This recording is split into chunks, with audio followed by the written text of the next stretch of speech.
There are various different approaches that come to light and things that you realize when you dedicate yourself to any specific discipline for any focused amount of time.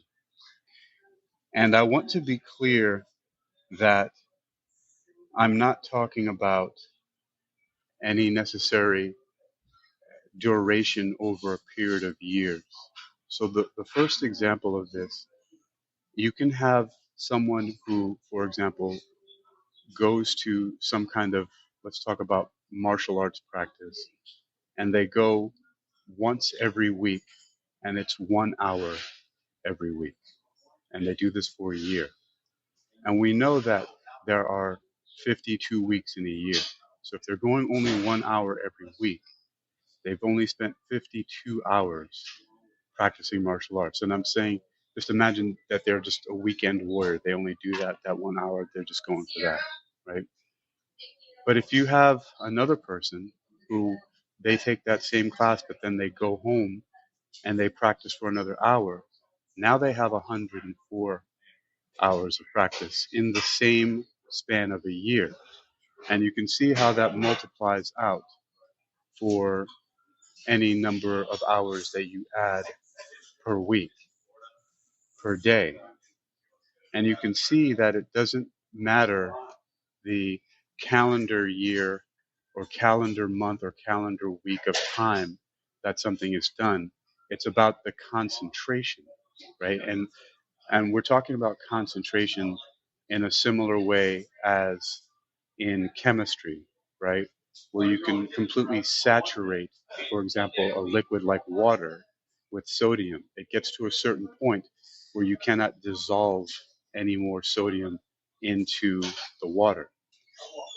Eventually, you'll just be left with the crystals, the sodium crystals, because the water cannot absorb it anymore, it cannot be dissolved. And the same thing, you can actually do that with time. I wouldn't suggest it, but it's possible that you can fill all of your waking hours, and even if you're a lucid dreamer like myself, you can even fill a lot of your sleeping hours with dedicated practice while you focus on something.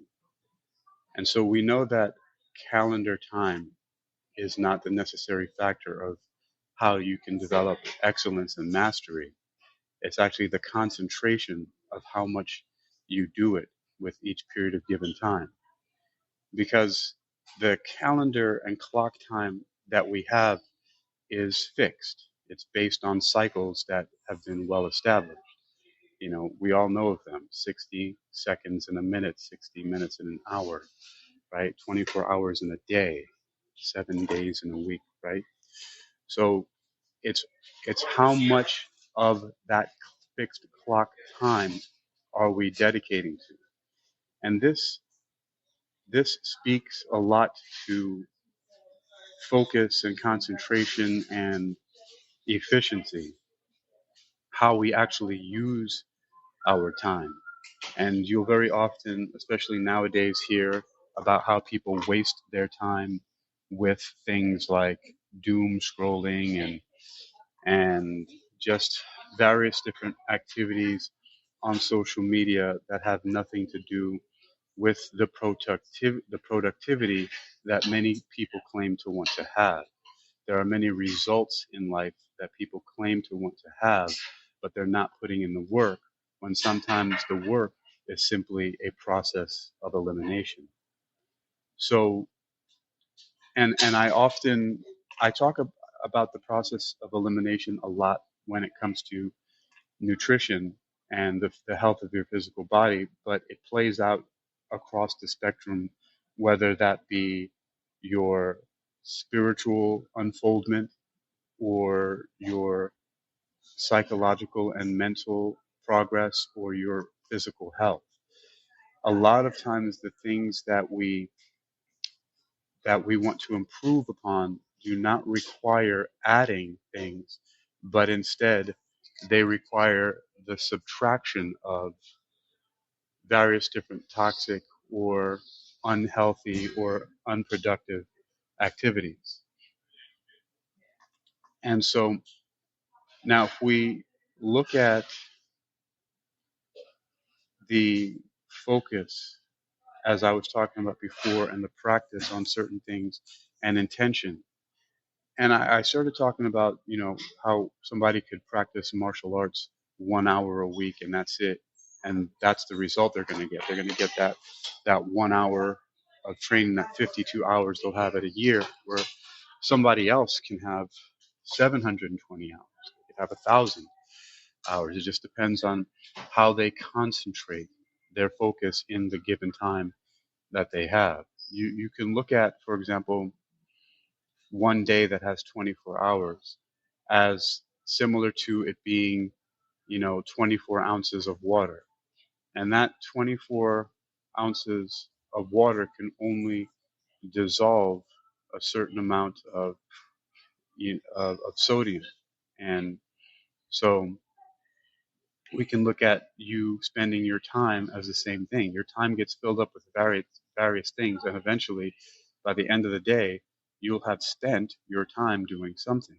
So, but how much of that are you dissolving, or the substance of what you really want to achieve or progress on, as opposed to other things that you don't want to be part of your solution, right?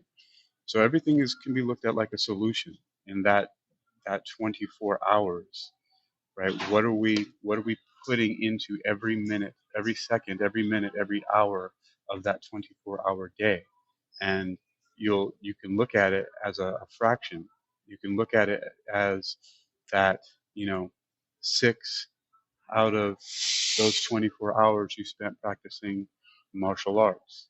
The another 8 you spent at work, and that's 14 hours there. And then you have another 2 hours to travel and sleep and eat and all other stuff like that. And I know it seems pretty crazy what I'm saying here. People think that's a lot of time, but I'm just using extreme example of 6 hours of training martial arts. I mean, that is pretty ridiculous. I don't spend that much time doing it. I probably I mean, and I actually did earlier when I was learning. It was just all that I did all day long. I mean, and I don't really. The truth is, I probably do spend that time and more every day because I'm always doing something that pertains to my martial arts practice in everything that I do and everywhere that I go. So, in a lot of ways, yeah, I am practicing those things. So, but that's the example there. It's the concentration.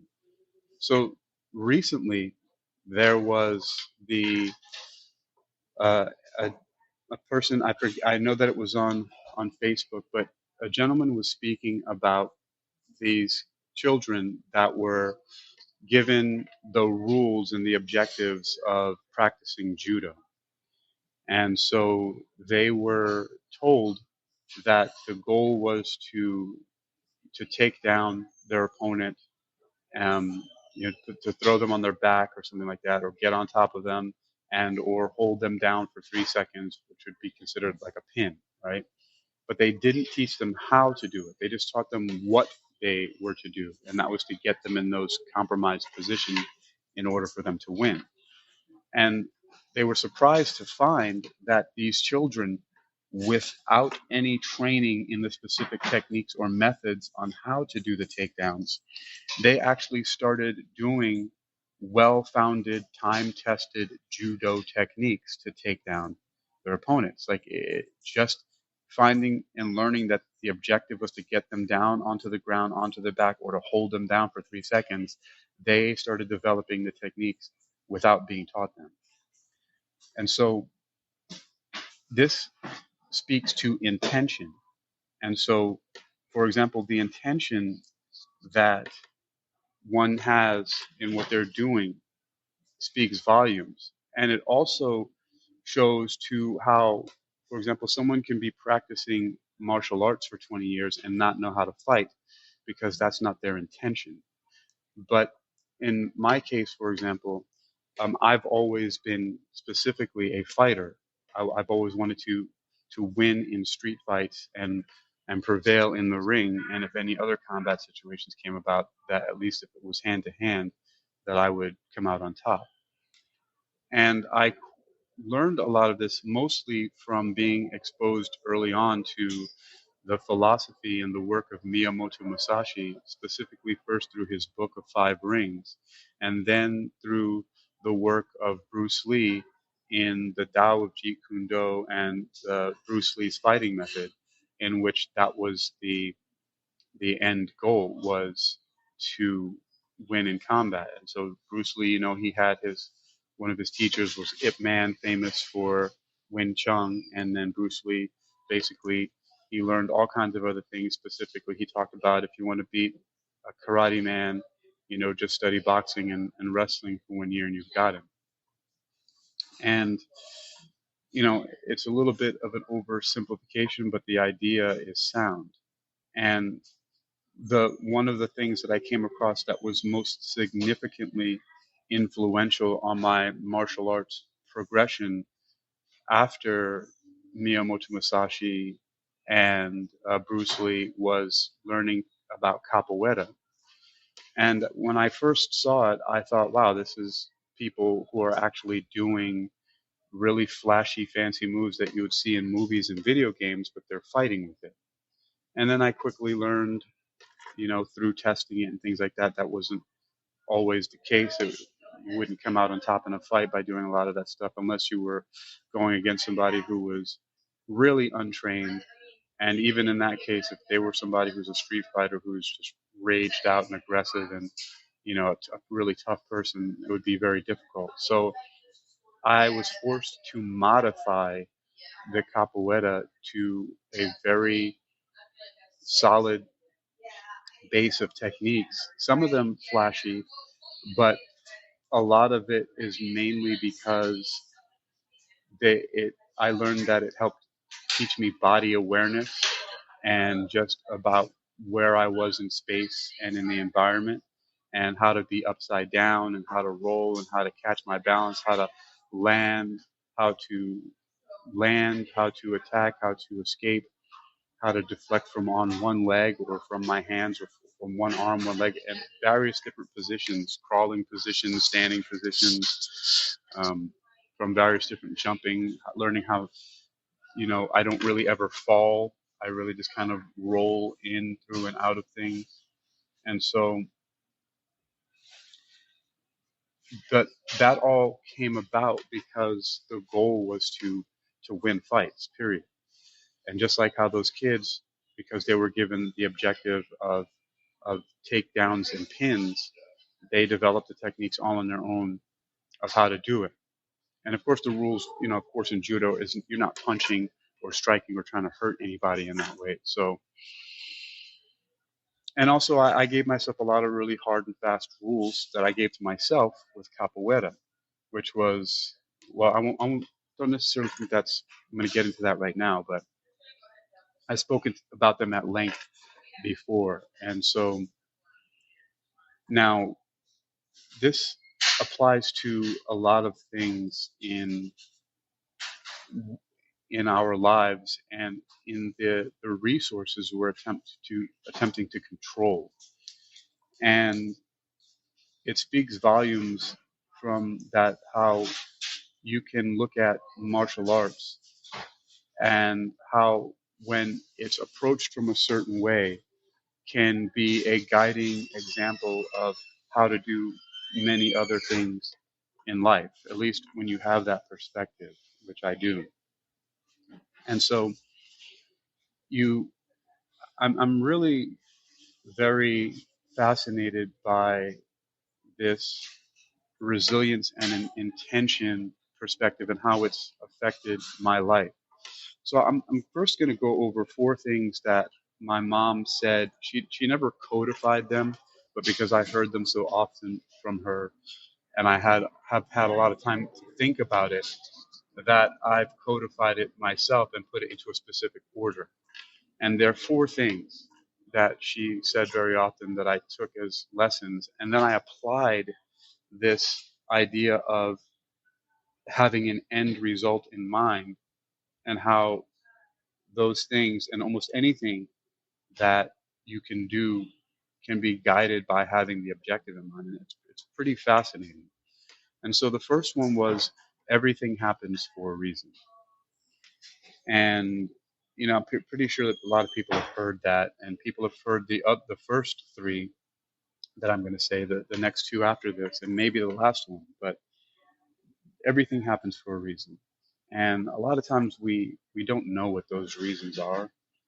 But I mean, if we look at philosophy, there's something called the principle of sufficient reason, which basically says that everything that happens has a sufficient reason for it to happen, or else it wouldn't happen. Something like that. It's very kind of, I think, in some ways, circular thinking, but it's axiomatic in that, I mean, you can't really argue with that. Like everything has a reason why it happened, and and then the second thing is there's always room for improvement. And some people might, I've heard other people that I've listened to, coaches and stuff like that, that have said things like, you know, sometimes you might not just need to stop where you are and stop trying to build and improve on something. But I really think that there really is, and I understand that there really is always room for improvement in that it may not necessarily be, for example, in a specific way that you throw a punch that needs improvement, but it could be in the way that you think about why you should be throwing a punch and evolving yourself spiritually, emotionally, mentally, and even physically through changes in the way that you rest, the way that you eat, which will affect the way that you throw punches. You may be inclined to throw less of them when you become more emotionally developed. It will become easier for you to do so when you become more powerful, when you change the way you rest, eat, and move. So there's always room for improvement because in general in life that's the way it is. We're not always uh, in the most optimum state that we possibly can be, and no matter where and when we are, there is going to always be room for improvement. Now, the next one is more related to everything that I'm talking about here. And a lot of people have heard it, and many people disagree with it. But I also have the experience that it is, in fact, true. And it is do what you love, and the money will follow.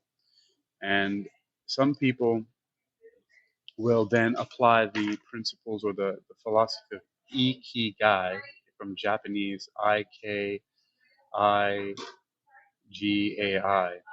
and where they talk about, for example, that it's something that you are really joyful and happy and to be doing, that you are really good at it and the world needs it and that you can make money from it, something like that. And so they'll say, no, it's not necessarily just do what you love and the money will follow. It has to also fit these other criteria, which I think is not so far out of alignment. But I think that when it said do what you love and the money will follow, I'm going to assert that those other criteria are are somewhat taken for granted, that those are should be embedded in there. That's what the expanded meaning should be. Maybe ikigai and do what you love and the money will follow are synonymous. I'm going to claim that they are right now for the purposes of what I'm sharing here. So not only do you love it, but you're really good at it. The world needs it and you can earn money from it. So that's what do what you love and the money will follow. And then finally, the question that my mother would ask is, what do you mean can't? And so, what do you mean can't? And it's interesting because sometimes we would say, I can't do this, can't do that. And she would just ask, what do you mean can't? And it reminds me when the book first came out in 1997 from Robert Kiyosaki, it was Rich Dad, Poor Dad, which was his seminal book that really he got famous from. Regardless of what you think of his politics or anything else that he says or all the other kind of things that people say about him, it's very interesting. And one of those things in the book that he said was a lot of people when we're talking about finances and business, will make statements like, when they see something, they'll say, "I can't afford it." And he says, when you say something like that, you're basically just cutting off all thinking. You're making a statement and it has a period at the end, and that's the end of it. Your brain doesn't need to do anything else. It shuts off at that point. But he said, instead, why don't you ask yourself, how can I afford it? And in that way, then you start to think of ways of, what things in my garage can I sell?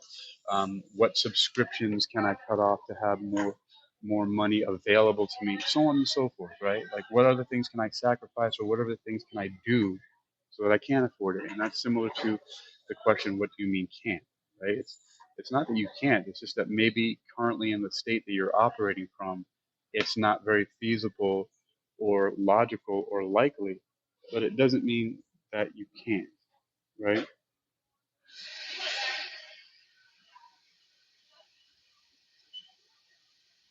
And so,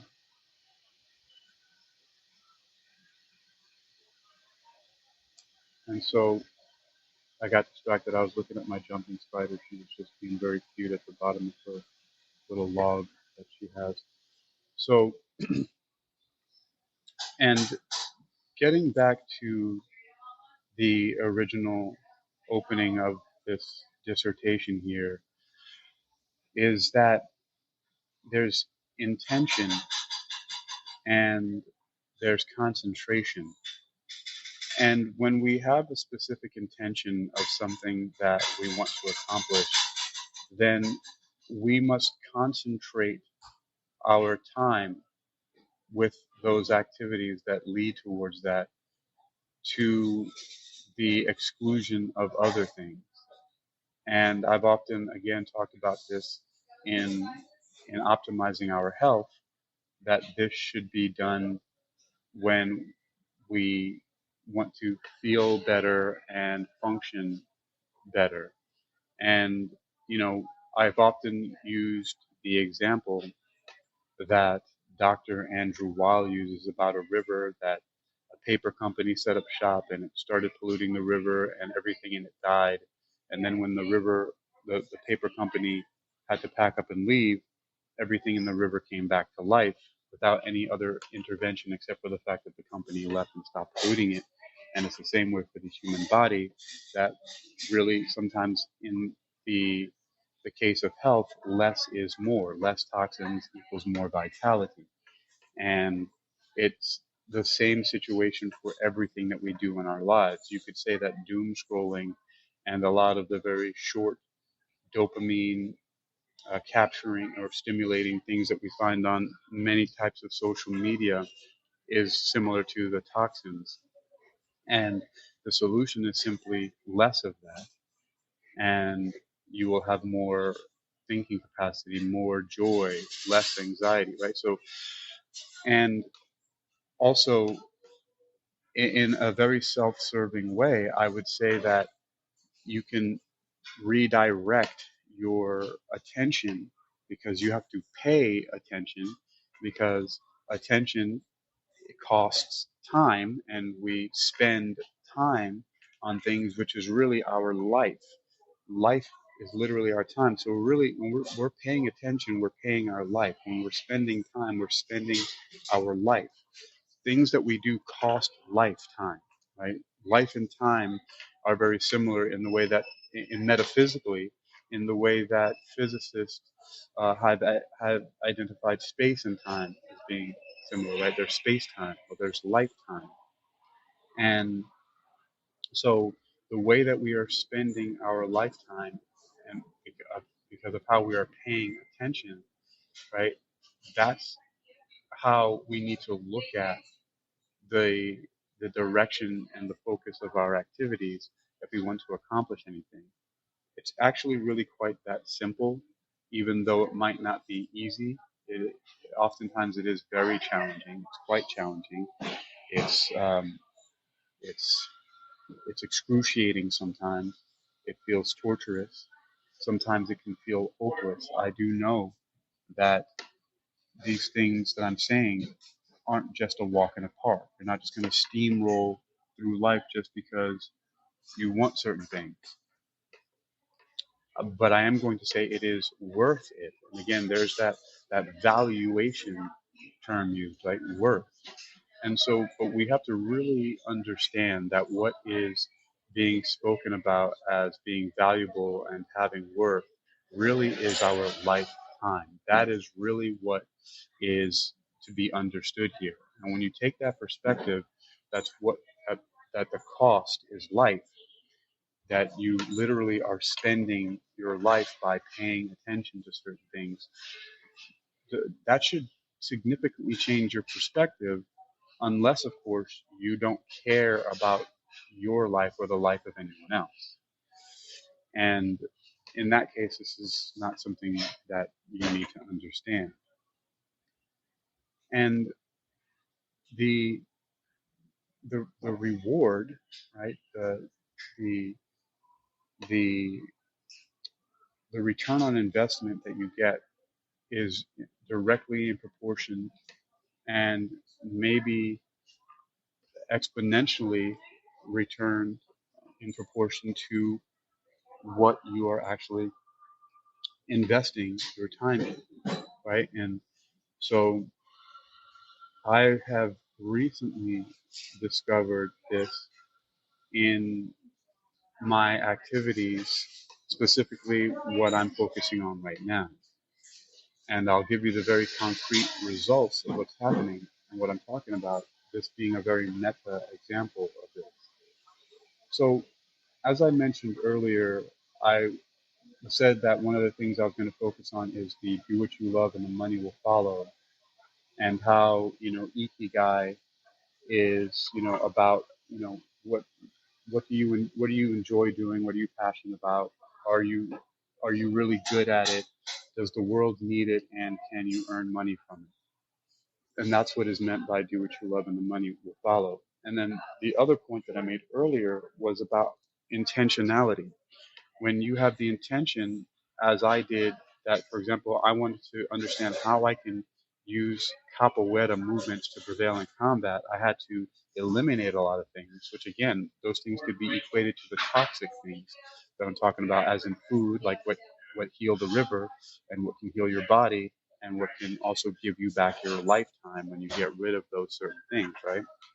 So it's about, one, what's your intention, right? And what is it that you really want to accomplish? And by focusing on that, all the other things that you do somehow begin to bend to that purpose. So doing what you love and the money will follow. Well, do you want money to follow from doing what you love? It's actually embedded in there, but it's not actually clearly articulated. You have to have the intention that money will follow from doing what you love. So you have to look at it as a way, like if you could write it on a piece of paper, that your goal is to earn money from doing what you love. So, and then you can make it more specific. Like you can say to yourself, for example, my goal of earning money is earning $500 a day from being a podcaster and everything that results from that, from my ad share revenue, from it selling my books, from my supporters club, from monetization on various different platforms like YouTube, so on and so forth, right? So you can look at it in this way, saying that the money that I want is $500 a day from something that I love to do, which is podcasting. And if you really break it down, podcasting is just speaking and recording, right? A lot of people overcomplicate it by making it this thing, this whole endeavor where you have to get these expensive microphones, which I have. I just haven't used them in a long time. Where you have to get these expensive microphones, and you have to have this studio set up with, that's soundproofed, and all of these other things. And as you probably can hear right now, this where I'm sitting at this cafe right now is noisy. This door just opened, and it was really has this harsh screeching sound because it used to be oiled, and there were like machines going off in the back. And all I did was change my perspective of And I even just gave it a name. I call them lo-fi podcasts. And when in the same cafe I've read books that I've written to make audiobooks, I've called them lo-fi audiobook podcasts. And it's simply a reframing of what I'm doing, just giving it a name because of the circumstance. It's basically making the best of what you have, like taking the raw materials that you have and turning them into what you want. Again, looking at the end goal, the real meaning of do what you love and the money will follow is specifying, well, what money do you want? You want $500 a day? Okay, what is it that you love doing? You love podcasting? Okay, so then you do that. And then you will figure out, because just like how those students, those kids who were given the objective of taking down and pinning their opponents, but they weren't given the techniques, they eventually started performing complex and time tested judo techniques, but they were never taught them. They were simply given the end goal of what to do: take down your opponent and or pin them. And in the same way how I wanted to prevail in street fights and in the ring using capoeira, which is uh, in the contemporary capoeira in a lot of ways completely ineffective at doing that.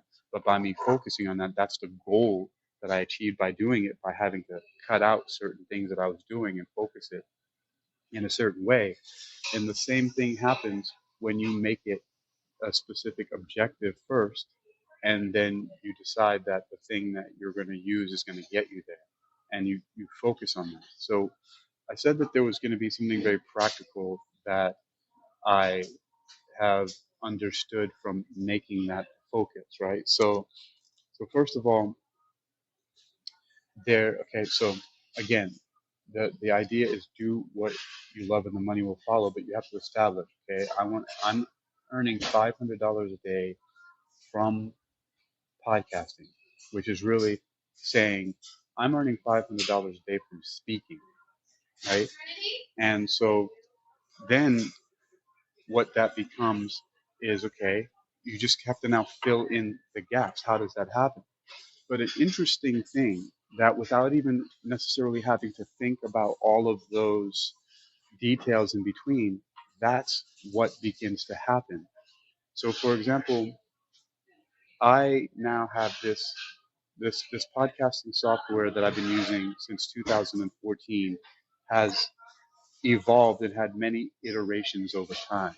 So it's Spreaker, and they have this content distribution center in which my podcasts are distributed to major platforms every single time that I publish just once.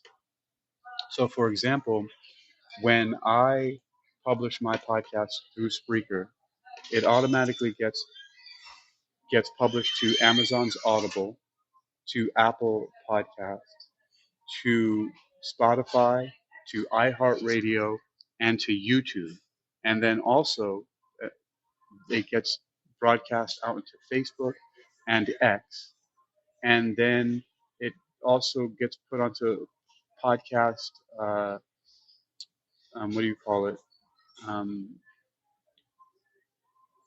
Catalogs or something like that, like things like Podchaser, Castbox, GeoSavan, and several other places. So it's just, and then it gets picked up by various other things that I'm not even certain. I don't even know what all of them are right now. But I can actually just look into, for example, I'm going to look into one of my podcasts here and look at the distribution. So right now, so I'm looking at it gets distributed to Apple Podcast, to Spotify, to iHeartRadio, to Amazon Music, Audible, to Castbox, to Deezer, to Podcast Addict, and Podchaser. So, and that's not even talking about the ones that. Wait a minute. All right, so the ones that I mentioned on the social media channels, right? So actually, I'm just looking at this one here. What is this? Is this not? Okay, I don't know why this one is not on Apple, but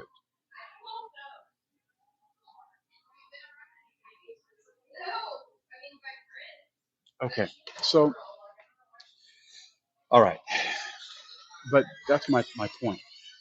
But now, now to shift here, now how is that earning income? So first of all, we have I have ads that there's an ad share system automatically embedded with Spreaker that pays me every month based on the amounts of downloads and streams that my podcast gets. So then there's also a supporters club, and I have people who subscribe to the supporters club, and people who've been grandfathered in from the beginning are paying like $9 a month, where I also now have them all set to $30 a month are for the subscriptions to the podcast.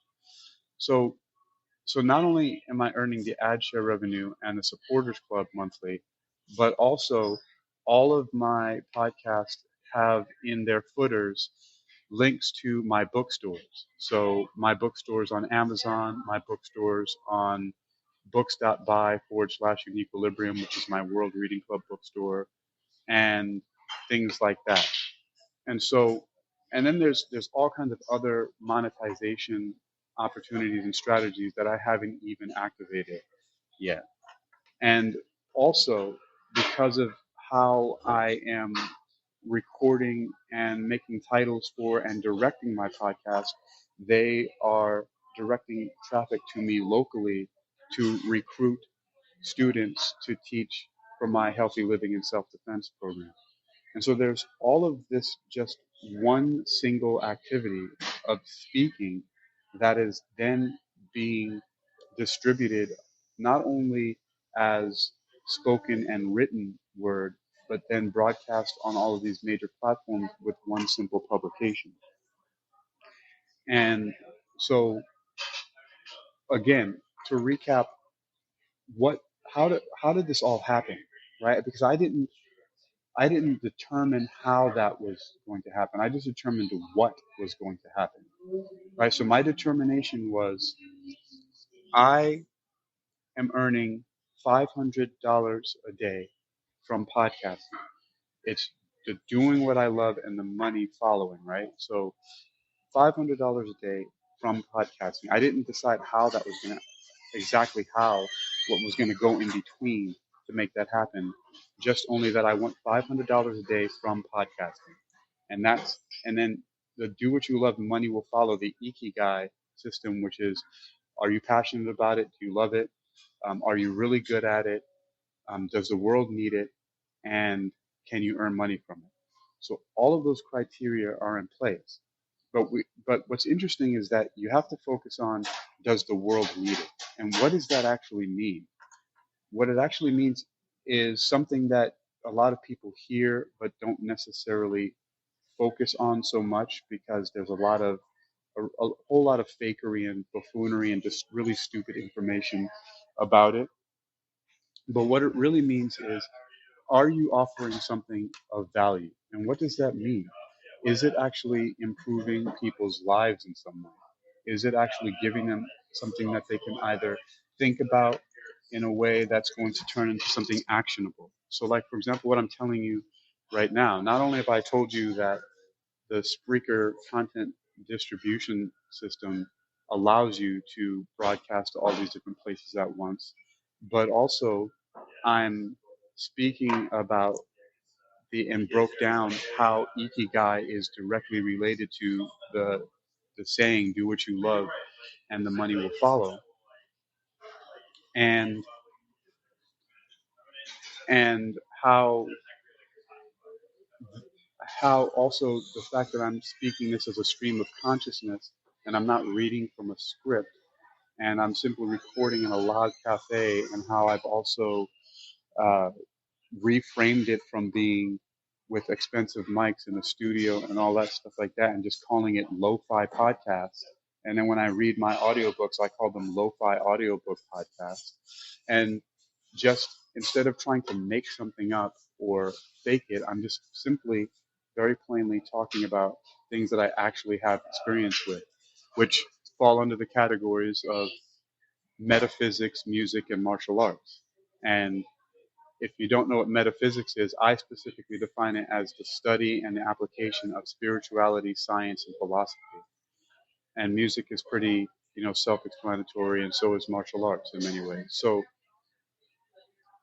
It's really simply using and understanding things that you have experience with and making that the the focus of your output.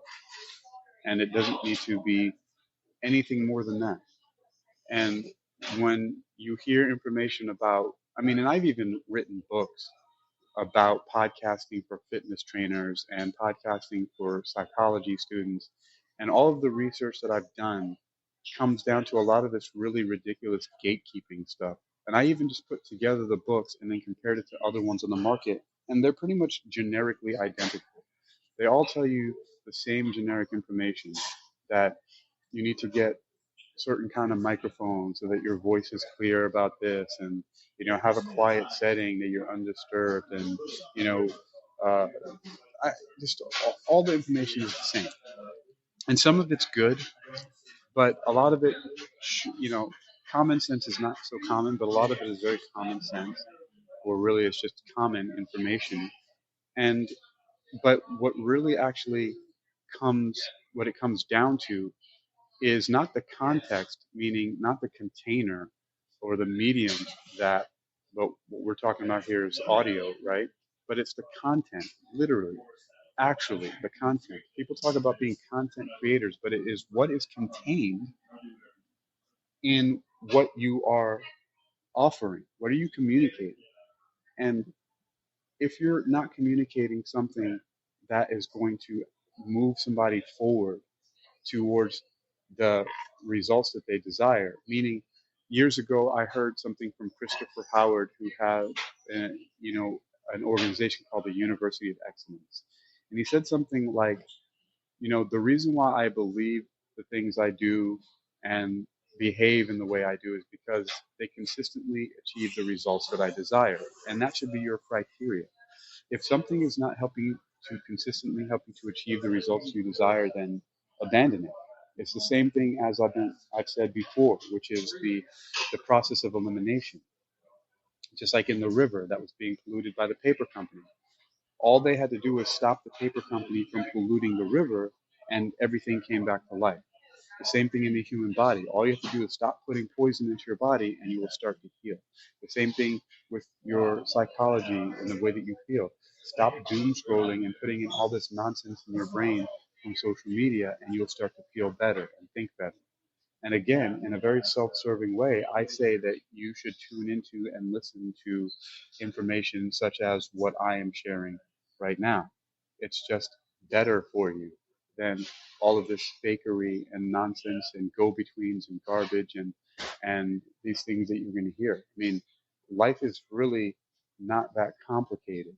It's challenging, it's difficult, it's excruciating, but it is not complicated. It's simple. Stop doing toxic and poisonous things and focus more of your time on doing those things that are healthy, period.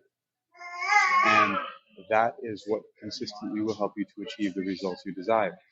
But we just have some weird thing in society, in the world, where people are putting on these ridiculous performances where they're being really super fake and they're lying to you deliberately.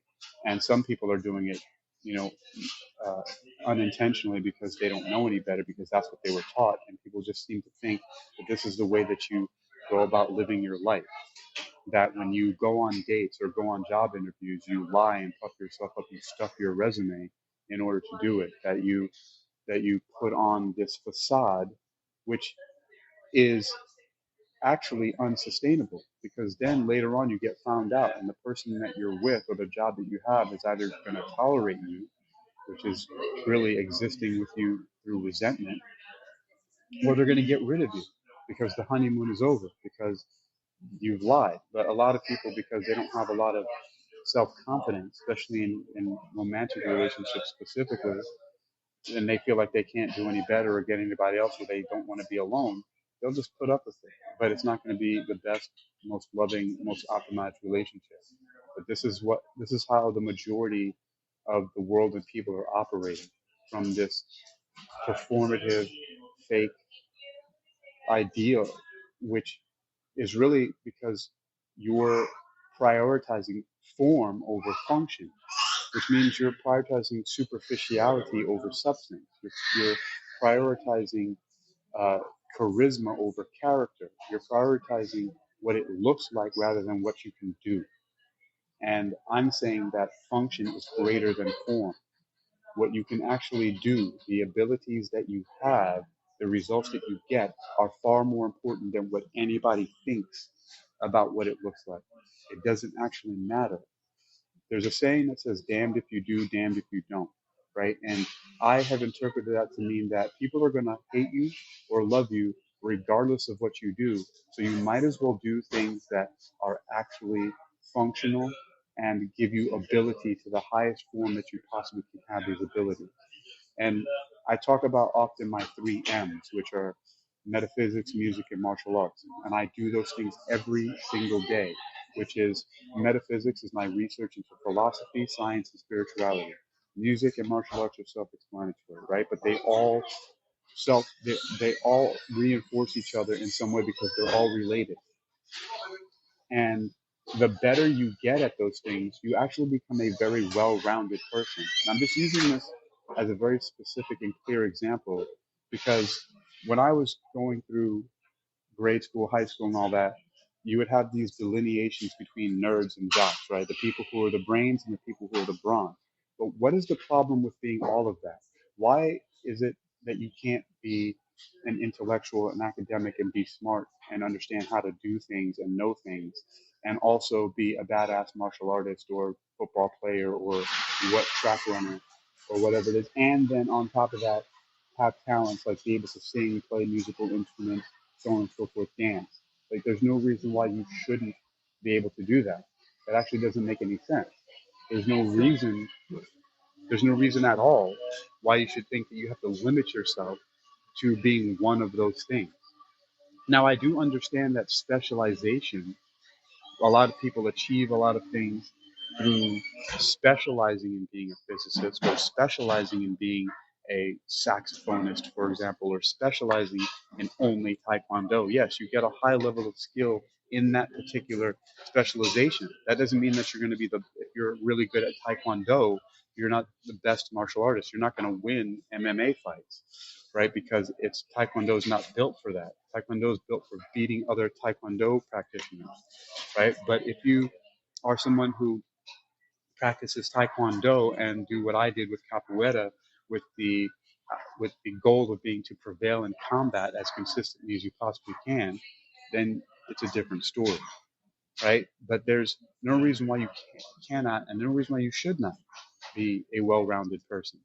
Why you can't be someone who's a deep thinker as well as somebody who's very in tune with their physical body and their health, as well as having emotional control, which is very much the spiritual aspect of our existence. So, and you don't need to perform. When you get really good at those things, you start to understand a lot of nuance about them. And there's a lot that you can communicate about it, which I'm doing right now. I'm actually speaking about martial arts. I'm speaking about rhythm, harmony, and melody. And I'm speaking about science, philosophy, and spirituality all at once, even though I may not necessarily, although in some cases I have, explicitly said that. But these are the things that I know very well more than anything else because I spend all my time doing it.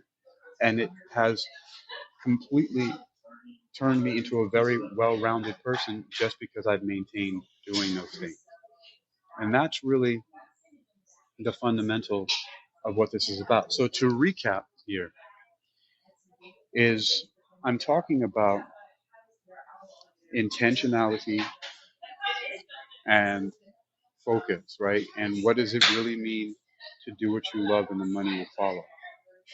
And the simplest thing is that you should determine what you require to live the kind of life that you want to live. And I just arbitrarily gave the number of $500 a day. And then what do you love? Well, one of the things that I love is speaking. And in this day and age, we have podcasting where I can record my speaking. So I love speaking, but not only I don't just love speaking about anything. I love speaking about the things that I'm doing. And I do martial arts, I do music, and I do metaphysical research, right? And here's the thing. I had a very awesome math and science teacher when I was in the sixth grade in IS 116, which is I think Rafael Hernandez or something like that, the middle school. And he caught me talking to myself one day, and he said something to me that was something like, that's really interesting that you do that. It's like a lot of really brilliant people and geniuses actually talk to themselves, and self-talk is very important. And I really remembered that because he was a very encouraging and supportive teacher. I remember one day he was taking a cab to school, and I was walking, and it looked like maybe I was going to be late or something like that. But he offered me a ride, so I jumped in the cab with him. Just a really great, supportive guy, Mr. Muniz. Wherever you are, still around, you're a good dude.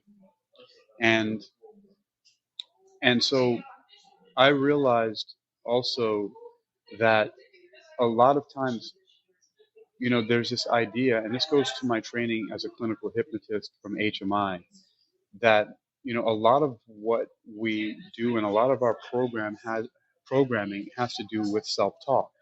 And I've even over time, like I said, through nuance, when you really focus and practice on things, which clinical hypnosis is falls under the category of metaphysics, of philosophy, spirituality, and science, and neuro-linguistic programming and self-talk. All of these things are synonymous. I have an acronym, PITCH, pitch, which stands for programming, influencing, training, conditioning, and hypnosis, because I realize they're all the same.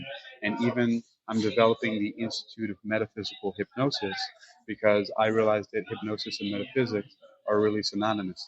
So metaphysics deals with consciousness and the fundamental nature of reality, and hypnosis is meant to influence our consciousness in order to redirect and drive our behavior.